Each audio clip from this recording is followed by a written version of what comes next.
Notes from the Upper West Side, a novel by Dan Wrench.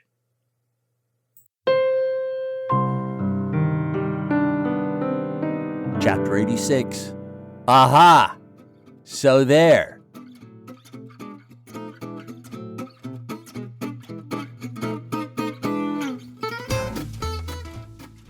Now, look it. I know there are those of you out there thinking, you are the schoolyard predator the good people warned us about in the public service ads. No, I'm not. I have a libido.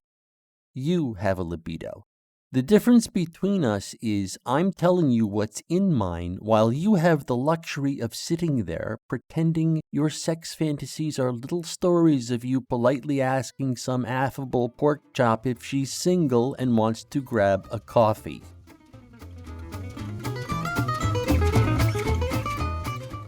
That was a lesson I learned the hard way from the wife. I used to talk in my sleep a lot, and I'm always doodling with ink on paper, because when you're a waiter or bartender and it's busy, it's convenient sometimes to jot things down in some old paper notepad small enough to fit in your back pocket.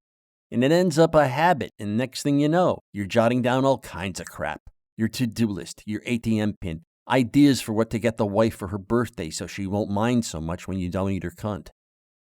About 8 years earlier, I got in the habit of doodling the name Lucille over and over for the simple reason there was a woman I worked with at the tavern named Lucille, who took classes at NYU and who I used to think about fucking, and I mean, she was on my brain ass first from my breakfast jolt of caffeinated wake up till late PM when I was all alone and checking her selfies on Schmuckbook and conjuring evil images of her athletic ass.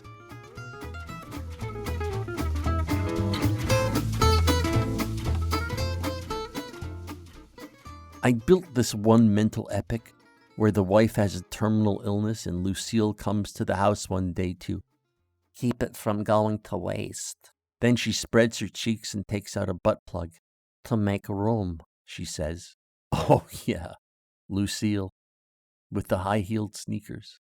So one day I stumble out of the bedroom for breakfast and the wife has my notebook in her hand and she's sobbing, and right that second I knew if I had the notebook in my hand, I would be jotting down, buy wife-proof safe for notebook.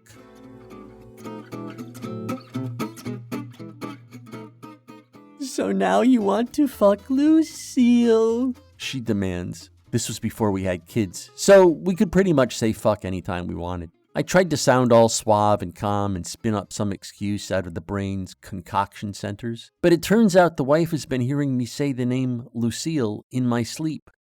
And who was I to argue? I knew a woman named Lucille, and I was pretty much running a continuous loop in my head of me fucking her, ruthlessly. It made perfect sense she would be bent over while I pounded her in my dreams. Relax, it will just glide in, Junior said. She was almost crying.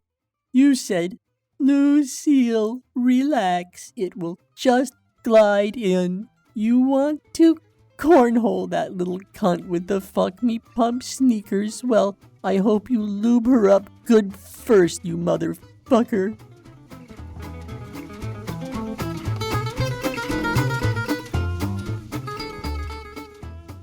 I swore I did not want to fuck my coworker in the ass or anyplace else.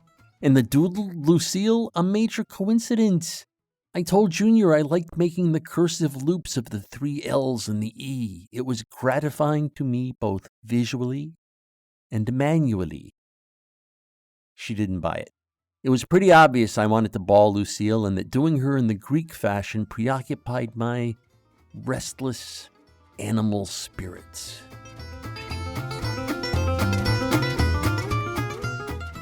But all I can say, kids, is you should have seen this girl's ass.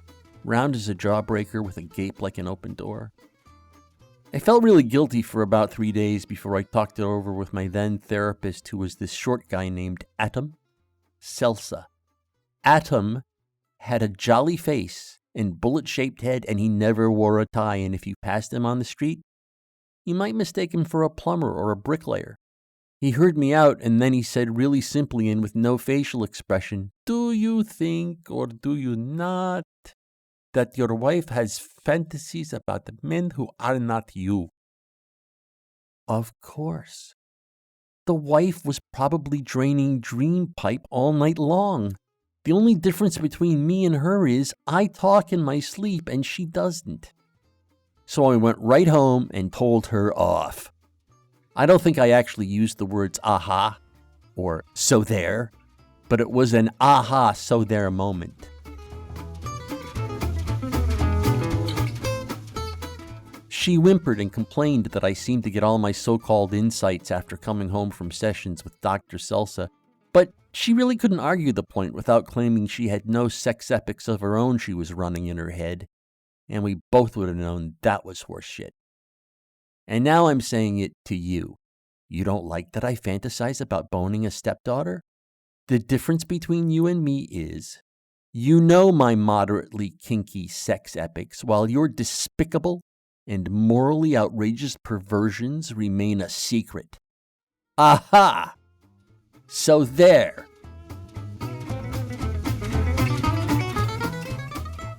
Our room was on a different floor of the hotel, but the hallway looked the same to me. And I mean that in the good way. Same hush carpeting, same mirrors. I walked down this hallway wearing my brand new Dockers and checked myself out in the mirror. I was a little crestfallen. I looked paunchier than I did on our last date. I shook my head. 3 weeks of muscle pain and dieting, and it turns out Terry was right. There was no way for me to get ripped in 19 days. I tried to look on the bright side. You're about to fuck a hot chick. Maybe in the ass, I told myself. And I had the Fern training, and the Kegels, and St. Billy's Bounce. And the Corvafil. Suddenly I had a smile back on my face. I guessed Cammy was already in the room and dressed in the schoolgirl outfit. The Admiral was beginning the long crawl and signaling all systems go.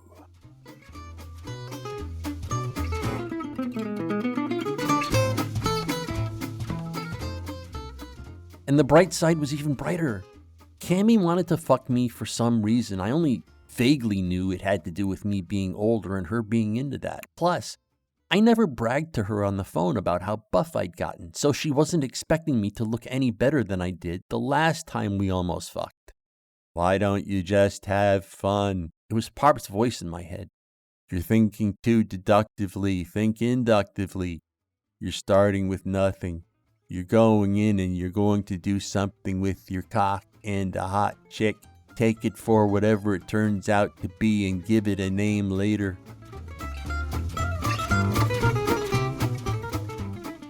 Yeah, I'm shaking my head as I write that out because it's probably what he's thinking every time my wife reaches for his belt buckle. I am so getting revenge. And justice. But anyway, standing outside the hotel door on Fuck Date 2, that's what I was thinking. I don't understand why she wants me, but I'm just going to have fun. I did a big smile and knocked.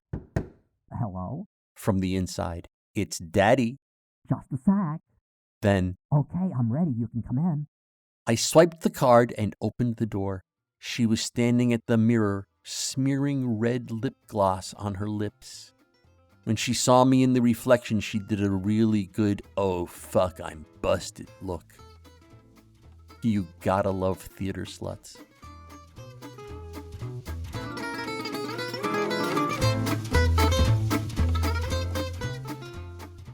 Notes from the Upper West Side is a work of fiction. The people depicted in this work do not exist. Notes from the Upper West Side. Copyright 2021 by Dan Wrench.